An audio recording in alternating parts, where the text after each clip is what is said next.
Bien, ya hemos visto cómo calcular los momentos de inercia a partir de cualquier eje paralelo a los ejes X e Y, aunque no pase por el centro de gravedad.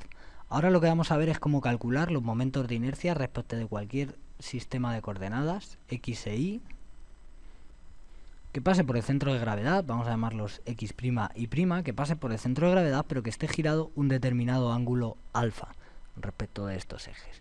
Y para ello vamos a utilizar una herramienta que es el círculo de Mohr. Lo que propuso Mohr para dibujar el círculo es dibujar en un sistema de coordenadas, en la coordenada horizontal, el momento de inercia con respecto de un eje. Y en la coordenada vertical, el producto de inercia.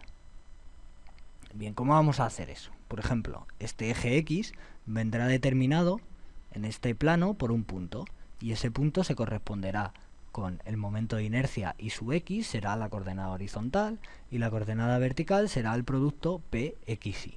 Y ese punto, pues, le podremos dibujar en este sistema.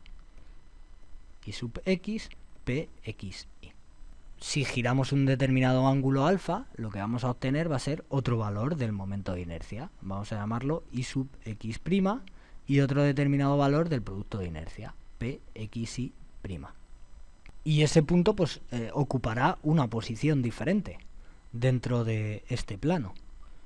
Será el punto IX', PXY'.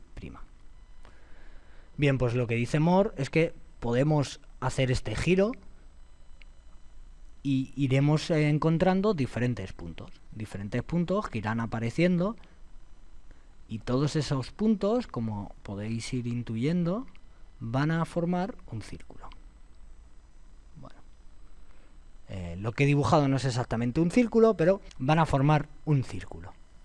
¿Y qué relación existe entre estos puntos que aparecen aquí y los momentos de inercia en el sólido real? Bueno, pues este círculo va a tener un centro. Ese centro va a estar situado en el eje horizontal, y lo que va a ocurrir es que esta distancia entre estos dos puntos va a ser el doble del ángulo que forman los ejes en la realidad. Bueno, esto nos va a permitir que si nosotros conocemos los momentos de inercia respecto de los ejes, por ejemplo los ejes X e Y, girando dentro del círculo vamos a poder calcular los momentos de inercia respecto de cualquier otro sistema de coordenadas que esté girado un determinado ángulo alfa. Bien, ¿cómo vamos a dibujar el círculo de Mohr? ¿Cómo podemos dibujar el círculo de Mohr de la forma más rápida y eficaz posible?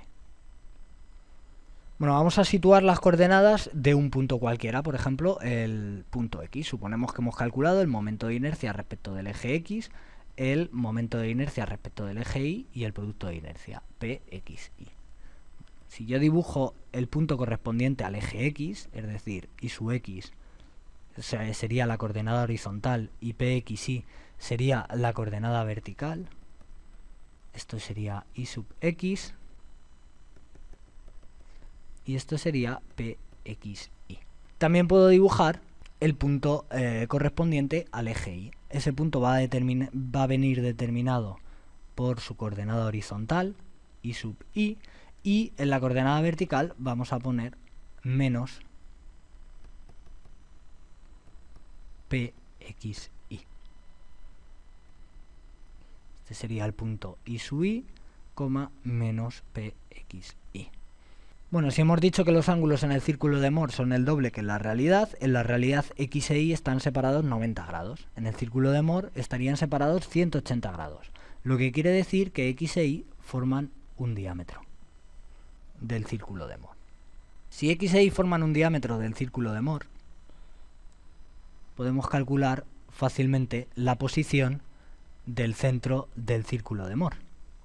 La posición del centro del círculo de Mohr será la mitad de las coordenadas horizontales. Sería Y sub X más Y sub Y entre 2. Y si tenemos la posición del centro, también podremos calcular el radio. Esta distancia será el radio del círculo de Mohr. Mediante el triángulo de Pitágoras sería la raíz cuadrada de la distancia horizontal, que es Y sub X menos C, al cuadrado, más la distancia vertical al cuadrado, que es pxi al cuadrado. Y si conozco el centro y conozco el radio, puedo trazar perfectamente el círculo de Moore. Bueno, independientemente de mi habilidad para dibujar, tenemos que suponer que esto es un círculo. Entonces, a partir de estos datos vemos dos puntos muy interesantes. Serían este punto, voy a utilizar otro color, y este punto. En estos dos puntos tenemos un valor que vamos a llamar I sub 1 y I sub 2.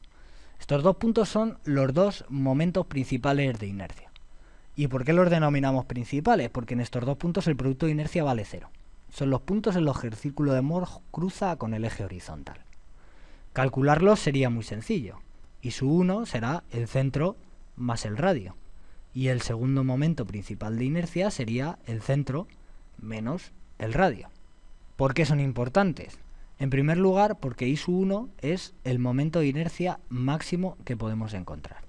I sub 2 es el momento de inercia mínimo de la sección. Para una determinada sección, si lo giro un determinado ángulo, este eje correspondiente a I sub 1 se correspondería con el momento de inercia máximo, y este otro eje, I sub 2, con el mínimo que tiene. Pero es que además, en estos casos, el producto de inercia vale 0, y eso veremos que es muy importante a la hora de calcular las tensiones. Se corresponderían con la posición de los ejes principales. I sub 1 y I sub 2 van a ser los ejes principales. Bueno, además, tenemos otros dos puntos, que serían estos dos puntos, cuyas coordenadas serían el centro, sería la coordenada horizontal, y la coordenada vertical sería el radio.